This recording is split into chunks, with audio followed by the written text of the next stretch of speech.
আসুন এবারে আমরা হিন্দুইজম এবং ইসলামের মধ্যে অন্যান্য সাদৃশ্যগুলো দেখি। আল্লাহ পবিত্র কোরআনে বলেছেন, সূরা মাইদা অধ্যায় নম্বর 5 আয়াত 90, আল্লাহ বলেছেন, ইয়া আল্লাযিনা আমানু হে মুমিনগণ, ইন্নামাল খামরু ওয়াল মাইসিরু নিশ্চয়ই মদ এবং জুয়া খেলা, ওয়াল আনজাবুল আসনামু মূর্তি পূজার বেদি, ভাগ্য নির্ণয়ের স্বর, রিজতুম মিনাশ শাইতান এগুলো সব হচ্ছে শয়তানের কাজ। ফাজতানিবু লাকুম তুফলিহুন। এসব বর্জন করো যাতে সফল কাম হতে পারো।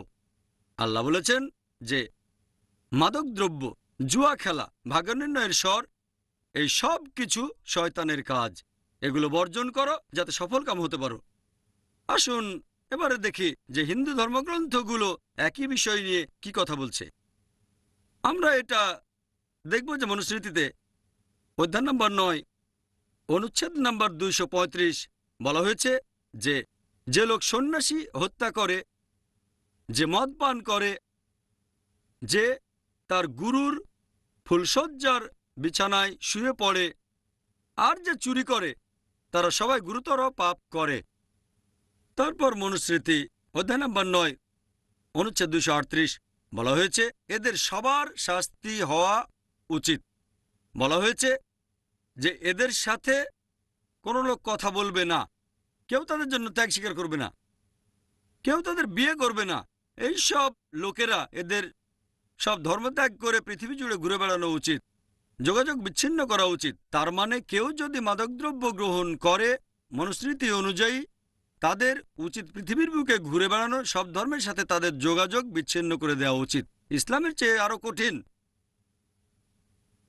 আর যদি হিন্দু ধর্মগ্রন্থগুলো পড়েন, মাদকদ্রব্য যে নিষিদ্ধ এটা অনেক জায়গায় বলা আছে। যেমন মনুস্মৃতি অধ্যায় নাম্বার 11 অনুচ্ছেদ 55 বলা হয়েছে যে লোক মদ পান করে, আর যে লোক কোনো সন্ন্যাসীকে হত্যা করে, যে চুরি করে, আর যে তার গুরুর ফুলশয্যার বিছানায় ঘুমায়, তারা সবাই, আর তাদের যারা সহযোগিতা করবে তারা সবাই গুরুতর পাপী।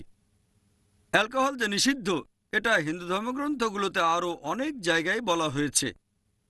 যেমন মনুস্মৃতি অধ্যায় নম্বর 7 অনুচ্ছেদ 47, মনুস্মৃতি অধ্যায় নম্বর 7 অনুচ্ছেদ 50, মনুস্মৃতি অধ্যায় নম্বর 9 অনুচ্ছেদ 225, আর ঋগ্বেদ গ্রন্থ নম্বর 8 অনুচ্ছেদ 2 পরিচ্ছেদ 12, তারপর ঋগ্বেদ গ্রন্থ নম্বর 8 অনুচ্ছেদ 21 পরিচ্ছেদ 14।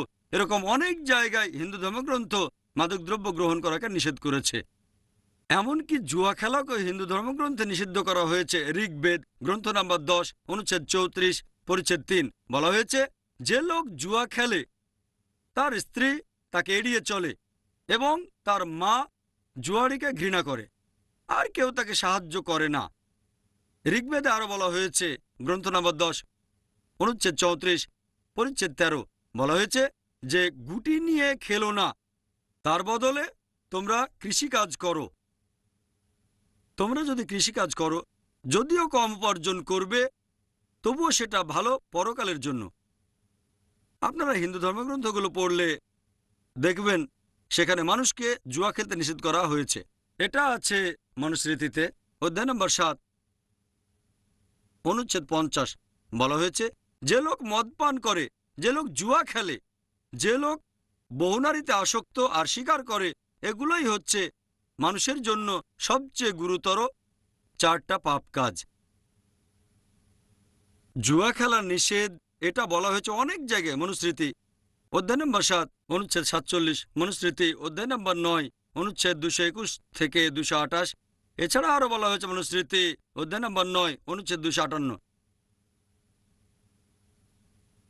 হিন্দু ধর্মগ্রন্থে ভাগ্য গণনা করতেও নিষেধ করা হয়েছে। যেমন আল্লাহ পবিত্র কোরআনে বলেছেন সূরা মাইদা অধ্যায় নম্বর 5 অনুচ্ছেদ 90, ইয়া আল্লাযিনা আমানু হে মুমিনগণ, ইন্নামাল খামরু ওয়াল মাইসিরু নিশ্চয়ই মদ পান করা এবং জুয়া খেলা, ওয়াল আনজাবুল আসনামু মূর্তি পূজার বেদি, ভাগ্য নির্ণায়ক স্বর, রিজতুম মিনাশ শাইতান এগুলো শয়তানের কাজ। ফাজতানিবু লাকুম তুফলিহুন। এগুলো বর্জন করো যাতে সফল কাম হতে পারো। জুয়া খেলা নিষিদ্ধ করা হয়েছে। জুয়ার মদের পাশাপাশি ভাগ্য গণনাও নিষিদ্ধ করা হয়েছে। এটা মনুস্মৃতিতেও নিষেধ করা হয়েছে অধ্যায় নম্বর 9 অনুচ্ছেদ 258। যারা ভাগ্য গণনা করে তারা সবাই পাপ করে। আর অনুচ্ছেদ 262 বলছে তাদের অপরাধের মাত্রা বুঝে রাজা তাদেরকে শাস্তি দেবেন।